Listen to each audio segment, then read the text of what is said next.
Have you ever had an experience that's so frustrating it brought you to tears? Well, I don't cry in public. Honestly, it is very rare that I cry in general, but this experience at the DMV broke me. And I think it's really important to share this story for several reasons.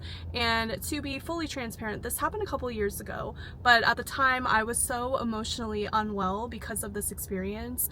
I didn't feel comfortable coming on here and sharing it because I still needed to sort through kind of the trauma that it led to me experiencing, and just myself being in a better headspace to be able to share what happened. Imagine having to prove you're disabled over and over and over again.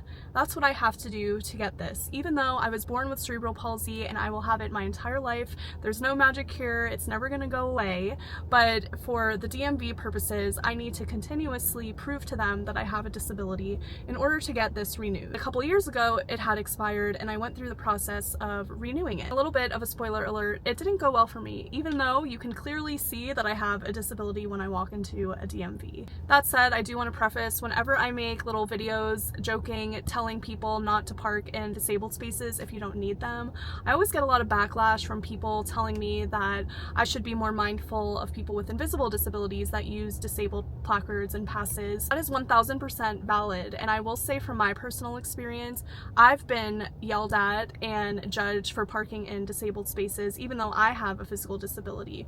But when I'm sitting, people don't always know that I have a disability, so when I pull up and park in a spot, I've gotten dirty looks, I've gotten yelled at that I shouldn't be parking in these spaces, and then when I get out and start walking, then the people yelling at me realize like, oh, I actually do need it. People who park in these spaces don't always have a physical disability. There are tons of different reasons for people needing them.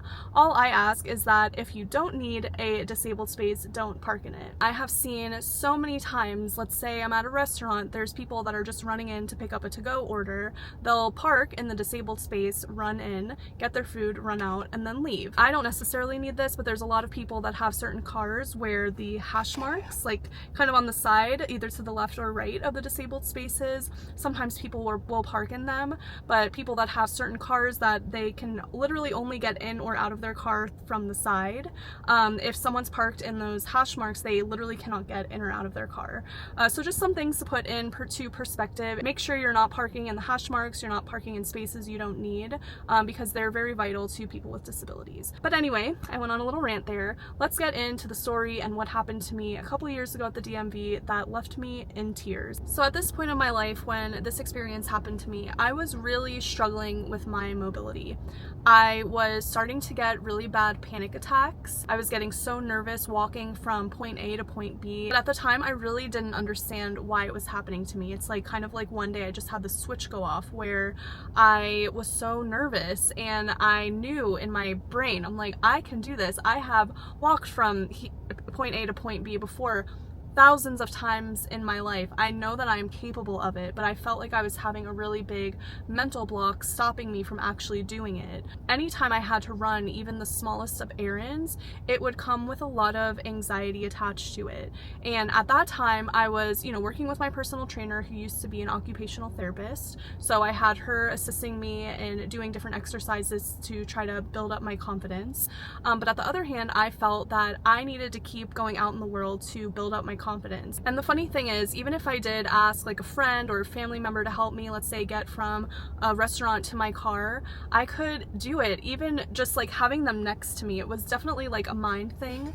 Even if they were next to me or if I was just like holding on to their arms super lightly, I did it with such ease. So again, it's like I knew I could do it, but I just was so nervous, and that's when I started getting panic attacks. Looking back, I realized that a lot of that could have been fixed or alleviated if I was leaning on my mobility aids more.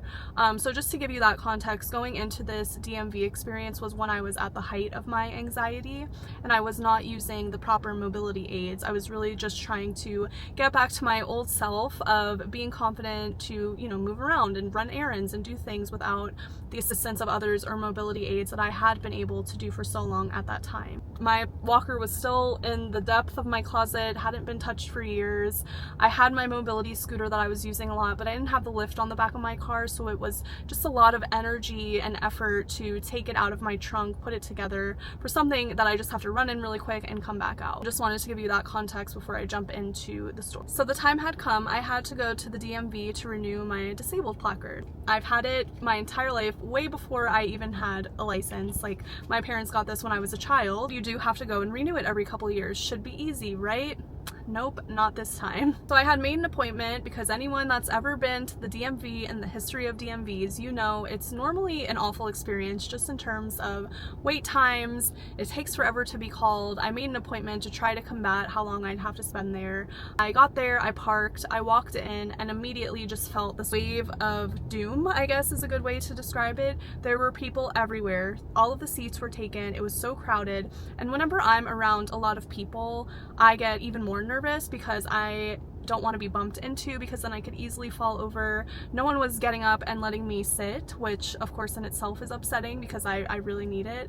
And even the wall space was taken, where I didn't really have a secure surface or wall or counter for me to lean on. So the longer I was standing in one place, which is also really challenging for me, it was getting harder and harder and more exhausting for me to be there. But I needed to get this done because my pass was expiring and I rely on it so heavily. So after what felt like an eternity in this super busy waiting area at the DMV, I finally got called. I heard my name or number, whatever they called me, over the loudspeaker. I walked to the specific booth that the woman was at that was meeting with me, and thankfully she was sitting at a desk, so I got to sit because there was a seat there for me as well, so I could be, at level talking to her. Once I got settled, I was still kind of like out of breath just because that took such an emotional and physical toll from me in the whole waiting process. But that said, I came prepared. I've had a disabled placard my entire life. Well, I know the drill. I know there are certain forms that you need to fill out and come to your appointment with. And one of these forms you need to get done by your doctor, by your primary care physician. And I had done that a few weeks prior. That in itself was a big, experience for me, but I went to get these forms that I needed to bring with me to the DMV. My doctor signed it. She wrote a note confirming that I need the disabled placard, what my disability is. I don't even remember if she has to get into all those details, but I had all the proper forms that with me at the appointment. So I'm finally sitting there, I'm catching my breath, telling her why I'm there, giving her all the information she needs, and this woman was so incredibly rude.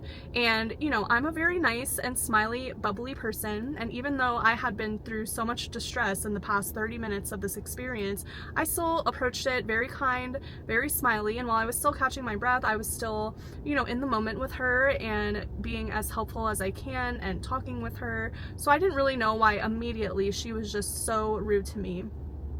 That said, I gave her all the paperwork. She goes in the back, comes back, and just so straight-faced, matter of fact, and she's like, yeah, we're not going to give this to you. And of course, I am just taken aback. I'm like, what do you mean you're not going to give it to me? Like, clearly you saw me walk up here. I have a disability. I need a pass so I can park up close whenever I go anywhere. I've had it my whole life. Like, what do you mean you're not giving it to me? Why would I be denied? Not only can you physically see that I have a disability, but I also have all the proper paperwork provided. And she at first wouldn't even give me a reason. She's like, no, what you have here is wrong. What you have here is wrong. And at that time I'm like, I pulled all of this from DMV's website specifically, so I don't understand what's wrong. Can you explain it to me? What can I do to fix it? I don't want to go through this experience again of coming back to the DMV because it took so much of my energy to do. And finally I had to talk to a manager, which even then, like, I'm never the type of person that's like, I need to talk to a manager, but I was just so upset at the situation and the way she was treating me and not assisting me, and I needed answers. I really didn't want to leave there without getting my disability placard renewed. Basically what had happened was the form that my doctor filled out and signed and dated and everything was correct, but what I didn't know is that my doctor gave me, I guess, a photocopy version of the form and not the original. I didn't know. I didn't even think I needed to pay attention to that. But the DMV would not accept this form because it was allegedly the photocopy version. She said that I needed to go back, do another appointment with my doctor, get her to fill out the form again, and make sure I have the original, and then go through the whole process again, go to the DMV and everything. And, I think regardless, this process should be allowed to happen online. We live in, you know, right now it's 2025. This was a couple years ago. So many things happen virtually. And I understand them not wanting people to take advantage of the system and get disabled placards if they don't need them. 1000%. I agree. There should be measures taken. But the fact that I clearly have a physical disability, I've had the same one my whole life, that's never going away, and I had the proper forms and documents from my doctor sign, I think like it should be able to be something that is renewed online, but who am I to say? So truly, even the manager was a lot nicer to me, but she still explained that they couldn't accept the form I had. So I was just so upset. I felt so defeated. I remember leaving, going to my car, even walking through the DMV. I was hysterical. Even talking to this woman and her manager, I was hysterical, which is so unlike me, but I just felt so defeated and really didn't. At that time, I didn't want to go through this entire process again, but they wouldn't let me, so I had to, you know, I went to my car, I had a really good cry, I called my mom, I was so upset, and then a few days later, you know, I called my doctor's office, I went, I picked up the form, they made sure it was the original, I had to go back to the DMV, this time I brought my scooter with me, and it all ended up working out, but the experience itself was just so kind of like dehumanizing and upsetting. And I'll probably get a lot of people asking why I use this type of pass and not the more permanent ones that you may have seen before, that people have license plates with this sign, they have like a special decal on it where you don't need to worry about putting this up every time you park. But for me, you know, this kind just works better for me and my lifestyle. Traveling to a city and I'm renting a car, or if I'm traveling to visit friends or family that have a car, I pack this with me in my carry-on, so that way when I'm with them, I could still get the parking that I need to be accommodated. So with this, I'm able to obviously take it out of my car, where the more permanent one, I can't do that, of course. And then even just where I live, you know, even if I'm not getting on a plane and traveling somewhere, sometimes a friend will pick me up, or, you know, if I'm going on a date or whatever it is, like, it's just so much easier to put this in my purse and not always have to be the person that's driving, because otherwise if I had the permanent one, it would just be on my car specifically and I'd always have to take my car. So just to, you know, share that, I wish that there was a better system for that as well. Maybe getting the permanent one with one that, you know, you can take out of your car for traveling purposes and stuff like that as well. But for right now, this is what works best for me. I don't see that changing just because I do travel a lot. I do hop in friends' cars all the time. So that's kind of the system that I need, and is why I need to end up renewing this every couple years, even though my disability is never changing. So that's the story. Let me know your thoughts in the comments. Do you think people with disabilities should have to continue to prove their disability over and over again? Have you had any positive or negative experiences at the DMV? I'm so interested in hearing what your experiences have been. I have to renew mine at the end of this year, so I am really hoping everything goes smoothly so I don't have to deal with a traumatic event like that again. But at the very least, I hope if you're in a similar situation, it's just something you will keep in mind when it comes time for you to renew. And then also, as always, you know, I think if you're anybody that works in a position where you're dealing with people, especially people with disabilities, I think it is so important to just show a little empathy. You know, I think if that woman would have been more kind in explaining to me, it wouldn't have been as triggering, even though I already was experiencing such distress. People like that, it's upsetting to deal with, especially when you're already not feeling great. But anyway, let me know your thoughts in the comments. Thank you for watching. If you don't subscribe, make sure you subscribe, like, comment, share. Anything and everything is so helpful for me, and I appreciate your support on my content. Make sure you come back next Tuesday for another long form YouTube video.